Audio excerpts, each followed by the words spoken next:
Chinese Navy warship umatras matapos warningan ng Philippine Navy. Akala ng AFP magmamatigas pa tong China eh. Duwag din pala.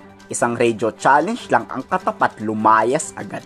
Hindi na nga nag-radio challenge pa ang Chinese warship pabalik. At nagkusa na tong lumayas, tumakbo palayo. Baka kasi pag napikon ang Philippine Navy dyan, pasabugan niya ng missile. 3 fast attack warship kasi ng Philippine Navy na nagmula sa Israel ang nakapwesto na. Maliliit lang ang mga warship na to, pero armado yan ng mga missile. Chinese warship 629, Chinese warship 629. This is Philippine Navy warships 16. You are entering in our exercise area. Leave the vicinity immediately. Over. Hindi nagustuhan ng China ang ginawang pag-radio challenge at pagpapalayas ng Chinese warship. Wala raw kalapatan ang Philippine Navy dahil may soberanya ang China sa South China Sea.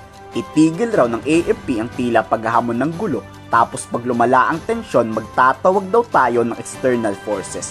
Pero yung 2 aircraft carrier nyo nakamuntikan pumasok sa aming EEZ, okay lang. Pero pag kami nagsasagawa ng military war games, bawal. Ang lala ng utak nitong si Mao Ning. 安全合作应当有利于地区的和平稳定，不应当针对第三方，更不应该损害第三方的利益。在南海炫耀武力、挑动对抗，只会加剧局势紧张，破坏地区稳定。 Hindi naman nababahala sa AFP Chief Romeo Bronner kung may Chinese warship. May kakayahan daw ang Philippine Navy na labanan yan dahil missile warship naman ang gamit nila. Ang wargames na to ay magsisilbing babala sa China na kung sino man at iba pang magtatangka, may kalalagyan talaga kayo sa AFP. Kaya't makikita natin na habang ginagawa natin itong exercise natin, yung ating mga kapitbahay, no, ay nagpadala ng mga barko. We are expecting it already. Dahil nga pinapanood nila kung ano yung mga ginagawa natin, mukhang curious sila kung ano yung mga ginagawa natin. But we welcome that. It adds realism to the exercise. Walang kalahot na warship mula sa US o sa Japan. For Philippine Navy warship nga ang nagsasagawa ng military exercises. In case raw na magkagyera talaga, tayo ang unang dedepensa sa sarili nating bayan. Pero salamat na lang syempre kung may dadating na resback mula sa kalyado nating mga bansa.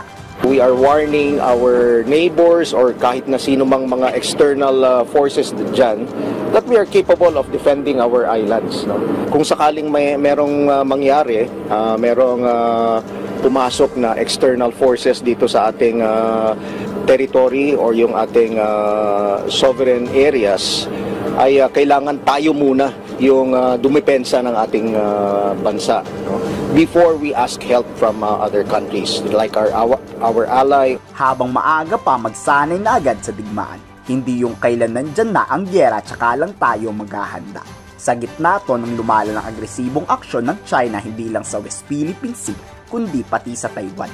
Pag nagkagulo sa Taiwan, asahang magkakagyera rin sa may Batanes. This is a test of our interoperability dito sa Armed Forces of the Philippines and the integration of all the capabilities of the Army, the Air Force, and the Navy. And it is very crucial for us to enhance, of course, our capability right here in the West Philippine Sea. That is for us to show our firm resolve of defending our sovereignty and sovereignty. Napalayas nga ng Philippine Navy ang China, pero bugbog naman ang Philippine Coast Guard sa China. Dapat talaga warship na ang gamitin sa mga resupply mission eh. Tingin nyo, mangyayari kaya yon? I-komento sa baba ang sa lobby.